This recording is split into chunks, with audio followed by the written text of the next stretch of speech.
د فرید آریایي په نوم یو کس د افغانستان له پنجشیر ولایت نه د خپل کور خیمه د پکتیکا زلزله ځپلو ته د مرستې په نوم له یاد ولایت نه راوړې ده. آریایي وایي چې د افغانانو درد شریک دی او ټول هیوادوال باید یو بل ته د ستونزو پر مهال د مرستې لاس اوږد کړي. زمزم له پکتیکا نه ریپورټ لري. فرید آریایي پکتیکا ته راغلی د دې لپاره چې تر څو خپله همدردي او خواخوږي د هغو پکتیکاوالو سره وښیي چې تېره چهارشنبه د پکتیکا ولایت د ګیان او برمل په ولسوالیو کې په زرګونه خلک زیانمن شوي وو. دی له یوې خیمې سره راغلی ده تر څو د خپل مطابق هغو خلکو ته خپله همدردي وښیي چې دوی زیانمن شوي دي. دا لاروی چې خیمه ورسره ده د پنجشیر ولایت ده او غواړي چې په هیواد کې د ورورګلوۍ او همدردۍ پیغام خپور کړي. آریایي د خپل وس مطابق د پکتیکا له زلزله ځپلو سره د مرستې په نیت د خپل کور خیمه راوړې ده چې د یاد ولایت د ګیان یا برمل ولسوالۍ یوې اړمنې کورنۍ ته یې ورسوي. دلته راغلی یم چې خپل هموطنان چې زما په زلزله کې راګیر شو او کورونه لنګ شو د دوی دپاره کمک راوړی یم. دغه خیمې کمپلې او بیا نور شیان هم چې زما سره په کور کې شته نور ټول ډول.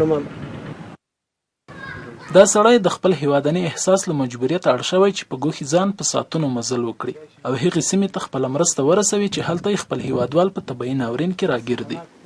مردمی که در پکتیکا امروز شهید شدن، زیر خانه شدن، زیر آوار شدن، به اینا بسیار زیاد دل ما میسوزه. بسیار جگرخون هستیم چرا ما غم شریکتان هستیم.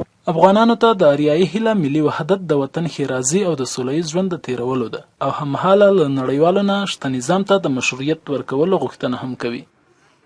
از وطندارای ما خواهش میکنیم که دیگه جنگ نکنن، خونریزی نشوه، قتل عام نشیم، این ملیت پرستی را کنار بگذاریم.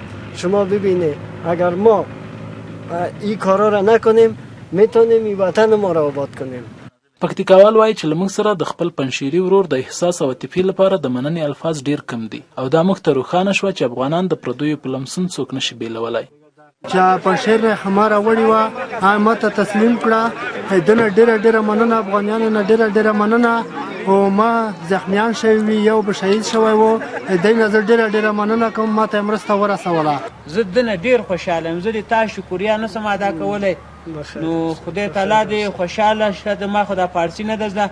خدای تعالی تو را کامیاب میکنه. خدای تعالی تو دا دنیا هم کامیاب شد، اغا دنیا هم کامیاب شد. خو کاش که ما دا زبان لږ فارسی مزده وای. یقیني زه ډیر خوشحاله یم.